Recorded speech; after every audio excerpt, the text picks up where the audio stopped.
दोस्तों नमस्कार, मैं आप लोगों का हार्दिक अभिनंदन। अभी मैं जिन बातों को बताऊंगा वो आज से पहले किसी भी वीडियो में नहीं बताया गया है।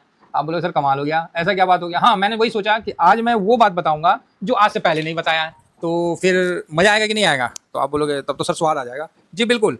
अभी तक आप लोगों ने मुझसे मेरे को जितना नॉलेज था उतना मैंने आपको थोड़ा दिया। अब मैंने देखा कि एक टाइम हो गया है, तो अब आपको नेक्स्ट डोज देने का आवश्यक हो चुका है मेरे हिसाब से।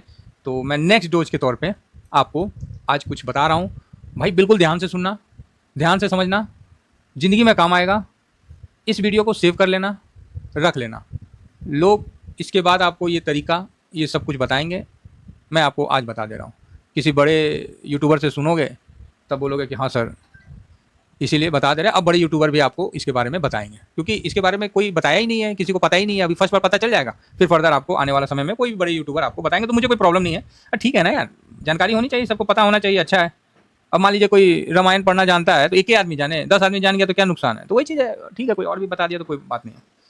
चलिए, तो यहाँ हम शुरू करते हैं कि मतलब आपको पता ही है कि ज़्यादातर जो ETF में हम लोग इन्वेस्ट करते हैं वो ऐसी ऐसी गलतियां करते हैं जिसकी वजह से रिटर्न जो है ना सालों तक कम नहीं होता है। मतलब ऐसी कोई बड़ी गलतियां हम आप लोगों के साथ रहते हैं तो करने नहीं देते हैं, बाकी बहुत लोग करते हैं, ठीक है। और मैं अक्सर आप लोगों को रीबैलेंसिंग, हार्वेस्टिंग करवाते रहता हूं।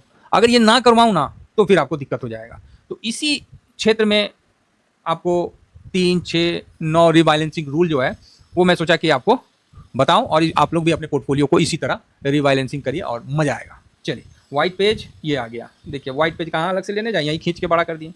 तो आज आप लोगों को कुछ इसी के बीच में एक बहुत इंपॉर्टेंट चीज़ बता रहे, क्योंकि जो हम बताने जाएंगे उसके पहले आपको ये चीज़ पता होना चाहिए, लॉट। आप लोग अक्सर पूछते हैं ना कि सर लॉट का साइज क्या होना चाहिए, कैसे होना चाहिए, है ना? लॉट किस मतलब कितना अमाउंट का हम बनाए, कौन कितना पैसा का कितना का लॉट बनाए, ये आप लोग जानना चाहते हैं ना? तो आप बोलोगे हाँ सर ये तो जानने की इच्छा है।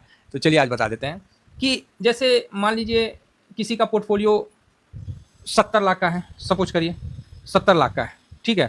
तो इसका कितना होगा लॉट, एक लॉट कितना का होगा? तो आप बोलोगे कितना का? तो इसका मैक्सिमम ये होगा, ठीक है, मैक्सिमम। आप बोलोगे ओके यस, मतलब एक लॉट जो है वो मैक्सिमम इतना का होगा। तो आप बोलिएगा ठीक है, और मैं जो काम करता हूँ वो लॉट का, आप बोलिएगा ये कोई रूल है क्या? भाई ये तो पता नहीं रूल है कि नहीं, ये हम लोग अपने को मतलब बना के चलते हैं। अब इसको आप रूल दे दीजिए, अब इसको आप कहीं लिस्ट कर दीजिए, आप इसको जो करना है कर दीजिए। हम लोग तो देसी आदमी है सर, अब इसको आप ब्रांड बना दीजिए, वो आपका मर्जी है। हम लोग तो देसी है ना, हमें तो काम से मतलब है, नाम से नहीं। अगर नाम हो गया तो बढ़िया है, बाकी देसी आदमी को लोग क्या बोलते हैं आपको पता ही है। अभी लेकिन मैं क्या करता हूँ, मैं जो करता हूँ इसका 2.5%, समझ गए? 2.5% मैं हमेशा करता हूँ। तो ये आपको 1.75 के आसपास आ जाएगा, समझ में आया? अगर किसी का जो लॉट है, लॉट साइज उसको बनाना है, मान लीजिए 1 लाख है, अगर 1 लाख में किसी को लगता है हमको इन्वेस्ट करना है तो उसका कितना होगा अब बताने की आवश्यकता है? तो आप बोलोगे नहीं सर, तो उसका मैक्सिमम हो जाएगा ये। लेकिन ऑन ग्राउंड उसको रखना कितना है? उसको रखना है इतना। समझ में आई बात? ये चीज़ ध्यान रखिएगा, एक लॉट आपका इतना का होगा। किसी का 10 का है तो आप निकाल लीजिए। मैंने आपको एक रास्ता बता दिया, अब आप देख लो क्या करना है नहीं करना, वो आपकी मर्जी है। 30,000 हो गया ना जी? आप बोलोगे हाँ सर हो गया। तो 10 लाख का 3% हो गया, और उसी तरह 2.5% आपको 25। तो हमेशा 2.5 में हम लोग काम करते हैं और मैक्सिमम 3 तक ले जाने का क्षमता रखते हैं। समझ गए? 2.5 में काम करते हैं, मैक्सिमम 3 तक ले जाने का क्षमता रखते हैं। किसी का 1 CR का है, अगर किसी का पोर्टफोलियो 1 CR का है तो उसका कितना का होगा? आप बोलोगे सर समझ गए, समझ गया ना? हाँ, तो समझ गया, तो उसका इतना का होगा। लेकिन उसको रखना कितना है? इतना का रखना है। ये नियम है। किसका नियम है? तो बाबा रणछोड़दास झांझर का नियम नहीं है भाई ये चंदन शर्मा का नियम है, ठीक है। बाकी सर आप देख लो, क्या होता है ना, जो लोग चलते रहते हैं तो आपको रास्ता बताते रहते हैं, तो फिर नियम उसी के अनुसार बनता रहता है।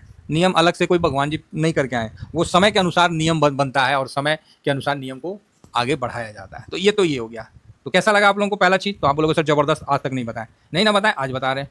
अब क्या है, अब हम लोग रीबैलेंसिंग की तरफ चलते हैं कि ये है क्या ससुरा।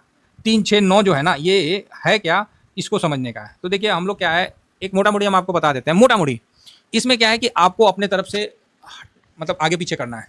मान लीजिए इक्विटी में, जैसे बोलते हैं ना सर हमको रेडीमेड पोर्टफोलियो बनाना है, तो हम रेडीमेड पोर्टफोलियो बनाना बता देंगे, वो भाई फ्री में बता देंगे, ठीक है, रेडीमेड पोर्टफोलियो। बाकी आपको एक मोटा मोटी ऐसी बता देते हैं, रेडीमेड पोर्टफोलियो के ही तरह है। तो इसमें आप ये भी ऐड कर लेना, रेडीमेड पोर्टफोलियो भी आपको अगर जानना है कि सर रेडीमेड पोर्टफोलियो कैसे बनाते हैं, तो इक्विटी में 50 डाल दीजिए और गोल्ड में डाल दीजिए आप 30 डाल दीजिए और सिल्वर में, बाकी मैं रेडीमेड पोर्टफोलियो बता दूंगा बनाना। जैसे नहीं रेडीमेड शर्ट मिलता है, रेडीमेड पैंट मिलता है, रेडीमेड, तो वही रेडीमेड अभी आपको मैं बता दूंगा। तो ये एक मोटा मोटी आप मैक्सिमम आदमी 50% इक्विटी में चला जाता है, 50% कमोडिटी में चला जाता है। तो आपने देखा कि काफ़ी खतरनाक कमोडिटी और सिल्वर और गोल्ड ने रिटर्न दिया है। तो मान लीजिए कि आपका जो परसेंटेज का रिटर्न है कुछ समय बाद ये बढ़ जाता है, समझ गए ना। अगर मतलब जो बढ़ जाता है तो इसमें लोकेशन टारगेट से जो आपका एक लॉट का जो लोकेशन है, एलोकेशन है, मान लीजिए आपने 2.5% दिया, 3%, मैक्सिमम 3 है तो 2.5-3 दिया, तो उसमें बढ़ जाता है, ठीक है, वो बढ़ जाता है तो उसको हम लोग रीबैलेंसिंग करते हैं। मान लीजिए आपने 3% मैक्सिमम मतलब 2.5 लगाया, ठीक, 2.5% लगाया, वो 3% की तरफ चला गया, मतलब 2.5 लगाया तो 3%, तो आप बोलिएगा नहीं समझ में आया, 2.5 लगाया 3%, मान लीजिए 1.75 आपने लगाया, ठीक, ये 2.10 हो गया, तब तक तो आप बर्दाश्त करोगे ना। 2.10 हो गया तो कैसे हो गया, प्रॉफिट के साथ, प्रिंसिपल प्लस प्रॉफिट, ठीक है। तो अब आपको क्या करना है, यहाँ पर ही रीबैलेंसिंग करना है, यहाँ प्रॉफिट बुक करके वापस ये भाव में लेके आना है। तो ये भाव में कैसे आएगा, तो मान लीजिए आपका 1 लाख आपको लॉट साइज है, ठीक, आपका ये बढ़ के हो गया 1,10,000, है ना। तो आप इसको 10,000 प्रॉफिट बुक कर लोगे, आपका अमाउंट 1 लाख रहेगा, क्वांटिटी कम हो जाएगा, 10,000 का प्रॉफिट बुक कर लोगे, जिस तरह हम लोगों ने लॉन्ग टर्म में गोल्ड सिल्वर पर प्रॉफिट बुक किया था। क्योंकि मेरा गोल्ड सिल्वर बहुत ज़्यादा रिटर्न दे दिया, तो फिर क्या किया हम लॉन्ग टर्म में, बोले भैया प्रॉफिट बुक कर लो, खटाखट प्रॉफिट बुक किए, मजे ले रहे हैं। अब जो थोड़ा बहुत गिर उड़ रहा है, उसे पोर्टफोलियो हो रहा है, उतना चलता है। देखिए हम लोग क्या है कि थ्योरी और एजुकेशन नॉलेज नहीं देते हैं, ग्राउंड में प्रैक्टिकल भी ना करके बताते हैं, साथ साथ में प्रैक्टिकल करके बताते हैं। तो ये आपको एक तरीका हो गया कि जैसे आपका शॉर्ट टर्म में आपका ये हो गया, तो आप उसको 3% में रिबैलेंसिंग कर दीजिए। क्लियर है, नहीं समझ में आएगा दोबारा इसको आगे पीछे करके देख लीजिएगा। अब सेकंड आता है 6 महीना। हर 6 महीने में अपने पोर्टफोलियो को रिव्यू करिए। किस लिए रिव्यू करना चाहिए कि पोर्टफोलियो को अगर रिव्यू नहीं करिएगा ना तो अननेसेसरी वाला काम हो जाएगा। मान लीजिए जैसे सिल्वर अभी आपको 2 महीना में इतना दे दिया, आपको मेटल देखें भाई साहब 30% दे दिया, 6 महीना में 40% दे दिया, तो उसको रीबैलेंसिंग करना है।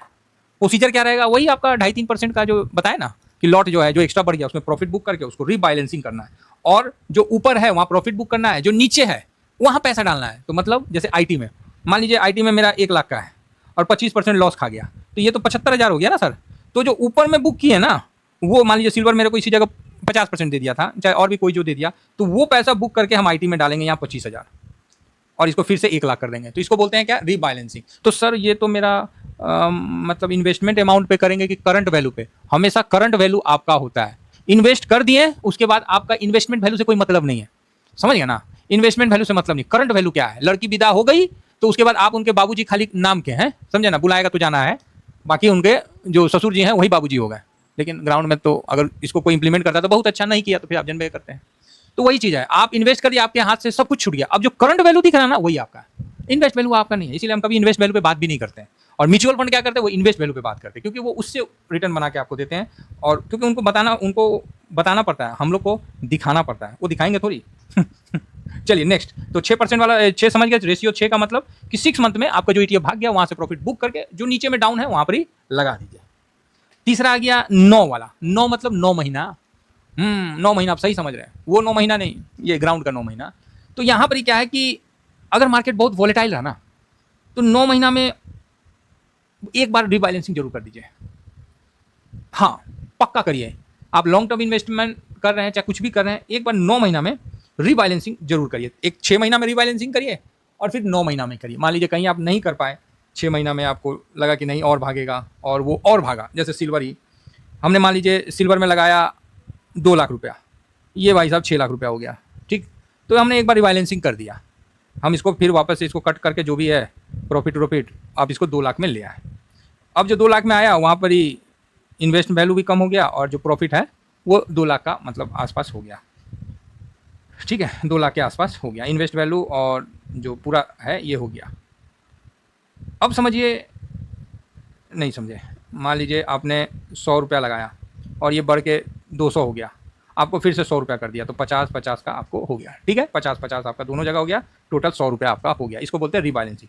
फिर क्या हुआ, ये 50 का आपको बढ़ के फिर ये 100 हो गया, फिर क्या करिएगा अगेन इसको रीबैलेंसिंग करिएगा, फिर प्रॉफिट बुक करिएगा, और फिर इसको आपको 50-50 जो भी है उस लेवल में ले आना है, चाहे जो भी आप समझ रहे हैं, तो उस तरह से इसको फिर से रीबैलेंसिंग करना है। तो ये 12 महीना में करते हैं, और ये हमने किया है। जैसे ETF में हम लोग पहले स्विंग किए, बाद में चढ़ गया, तो फिर हम लोगों ने उसको किया। तो ये जो है ना बहुत अच्छा तरीका है, जिससे क्या है कि जो प्रॉफिट है ना वो थोड़ा बढ़ जाता है, और कुछ नहीं है, ठीक है, रिस्क कम हो जाता है, और सही समय पर आप थोड़ा प्रॉफिट बुक कर लेते हैं, और डाउन में आप थोड़ा सा इन्वेस्ट कर लेते हैं। इससे पोर्टफोलियो मतलब बैलेंस रहता है। देखिए हम ज़्यादा लंबा समय नहीं लेंगे आप लोगों का, और इससे लॉन्ग टर्म में कंपाउंडिंग में बहुत बेटर मतलब आपको अच्छा बनता है, ठीक है। और इसमें ज़्यादातर जो है आप मैक्सिमम जो रीबैलेंसिंग करिए, निफ्टी 50, निफ्टी नेक्स्ट 50 जो अपना है, गोल्ड, सिल्वर, PSU बैंक और बैंकिंग सेक्टर, इसको हम लोग ज़्यादा फोकस रख के चलते हैं तो ज़्यादा बेटर है, ठीक है। तो और एक्चुअली क्या है ना, बड़े निवेशक सिर्फ अच्छा ETF नहीं चुनते हैं, बल्कि समय समय पर उसका रीबैलेंसिंग भी करते हैं। ये चीज़ जो है ना दिमाग में छाप लीजिए, समझे, छाप लीजिए कि बड़े निवेशक सिर्फ अच्छा ETF नहीं चुनते हैं, बल्कि समय समय पर उसका रीबैलेंसिंग भी करते हैं। और यह जो आदत आपको लंबे समय तक रह गया ना, तो आपको बड़ा दूर मार्केट में खेलने पे मजबूर कर देगा। दूर मतलब बहुत अच्छा और जोखिम फ्री आपको आगे बढ़ने में मदद देगा।